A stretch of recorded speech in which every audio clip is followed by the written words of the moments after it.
ஒகேனக்கல் காவிரி ஆற்றில் நீர்வரத்து 1,65,000 கன அடியாக அதிகரிப்பு. காவிரி கரையோர மக்களுக்கு வெள்ள அபாய எச்சரிக்கை.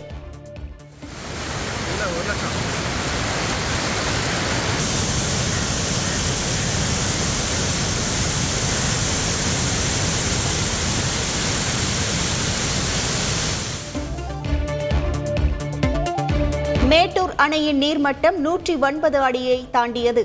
சுமார் 1,50,000 லட்சம் கன அடி நீர் வந்து கொண்டிருப்பதாக தகவல்.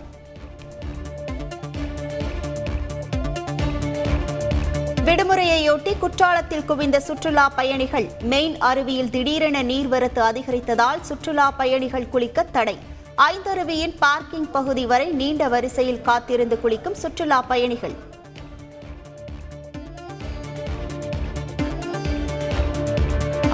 1355 கோவில்களில் குடமுழுக்கு விழா. 3776 கோடி ரூபாயில் திருப்பணிகள். முதலமைச்சர் ஸ்டாலின் ஆட்சியில் இந்து சமய அறநிலையத்துறை அரும்பணியாற்றி வருவதாக தமிழக அரசு பெருமிதம்.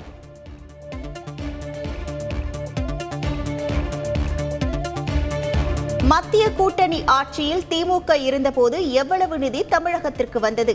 மக்களை ஏமாற்றுவதற்காக திமுக போராட்டம் நடத்துவதாகவும் எதிர்க்கட்சித் தலைவர் எடப்பாடி பழனிசாமி விமர்சனம். பாஜகவுடன் கூட்டணி கிடையாது. அதிமுக பொதுச் செயலாளர் எடப்பாடி பழனிசாமி திட்டவட்டம்.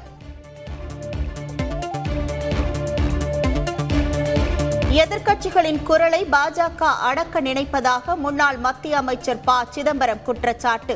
நாடாளுமன்றம், நிதி ஆயோக் கூட்டம் என எதிலும் பேசவிடுவது கிடையாது என புகார்.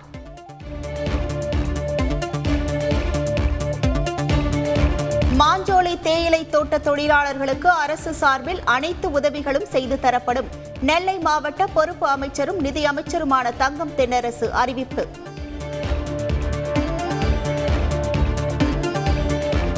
ராமநாதபுரம் மருத்துவக் கல்லூரி மருத்துவமனையில் முறையாக பராமரிக்கப்படாத அம்மா உணவகம். 6 மாதமாக கிரைண்டர் பழுது மற்றும் மேற்கூரை பெயர்ந்து விழும் நிலையில் இருப்பதாக புகார்.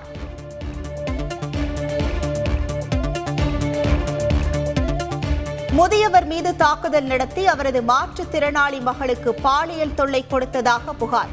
திமுக கவுன்சிலரின் கணவர் மீது 6 பிரிவுகளில் வழக்கு பதிவு. தனியார் IAS பயிற்சி மையத்தின் அடித்தளத்தில் தண்ணீர் புகுந்து 3 பேர் உயிரிழந்த சம்பவம். பயிற்சி மையத்தின் உரிமையாளர் மற்றும் ஒருங்கிணைப்பாளர் கைது.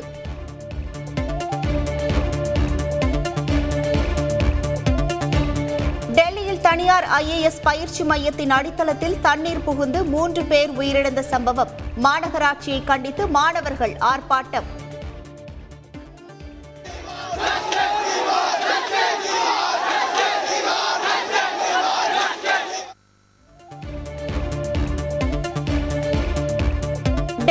மாணவர்கள் உயிரிழந்தது மிகவும் துரதிர்ஷ்டவசமானது. பாதுகாப்பற்ற கட்டுமானம், மோசமான நகர திட்டமிடல் மற்றும் நிறுவனங்களின் பொறுப்பற்ற தன்மை என எதிர்க்கட்சித் தலைவர் ராகுல் காந்தி விமர்சனம்.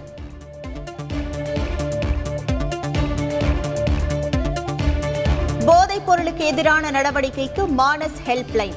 போதைப் பொருள் இல்லாத இந்தியாவை உருவாக்க பாடுபடுவோம் என்றும் மனதின் குரல் வானொலி நிகழ்ச்சியில் பிரதமர் மோடி பேச்சு.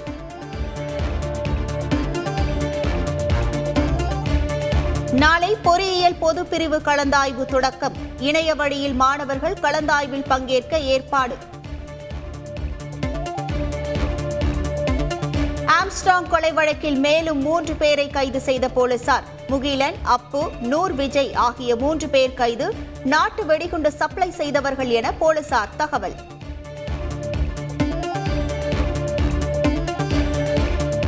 கேரள மாநிலம் இடுக்கி மாவட்டத்தில் கோவில் மேல் சாந்திக்கு லாட்டரியில் 1 கோடி ரூபாய் பரிசு. அடிக்கடி லாட்டரி சீட்டு வாங்கி வந்த நிலையில் அடித்தது அதிர்ஷ்டம்.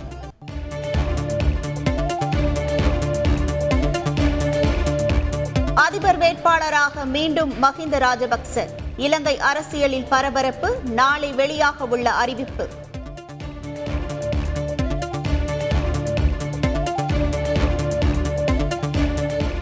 ஒலிம்பிக் பேட்மிண்டன் முதல் சுற்றில் PV சிந்து வெற்றி. மாலத்தீவு வீராங்கனை பாத்திமா அப்துல் ரசாக்கை வீழ்த்தி அடுத்த சுற்றுக்கு முன்னேறினார் PV சிந்து. செய்திகளை உடனுக்குடன் தெரிந்து கொள்ள உடனே சப்ஸ்கிரைப் பண்ணுங்க.